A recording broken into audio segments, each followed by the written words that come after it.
Vi på Panorama News bragte i går en nyhed om hele Ores Serie 3-holds egen lille hula-hop-pige, Kasper Kirketerp. Historien lød på, hvorfor Kasper var degraderet til venstre bak i stedet for hans vante plads som angriber.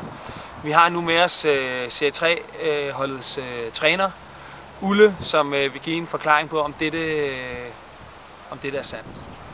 Nej, det kan jeg i hvert fald benægte. Altså lige præcis i det tilfælde, at vi spiller Serie 3, jamen, så er det sådan, at FBU lægger vores kampe enten om lørdagen eller om søndagen.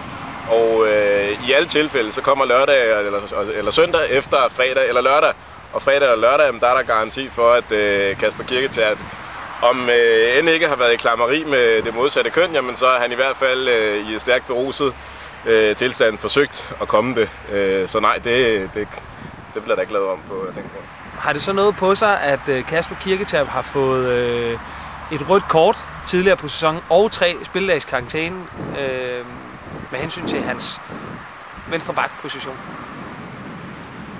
Der kan man dels sige, at selvfølgelig så kan det godt have noget at gøre med, at Kirke i løbet af året har vist sig som en meget temperamentsfuld spiller, og i forhold til at ligge sammen med modstandernes forsvar, jamen så har han vist sig at være i mange tilfælde mere interesseret i at ligge og slås med dem, end at koncentrere sig om det, han egentlig lå på toppen for at gøre og score mål, og på den måde så hænger det jo nok mest sammen med, at Kirke han har vist sig at være årets mindst scorende angriber, og jamen så har han på den måde selv spillet sig tilbage på venstre bak.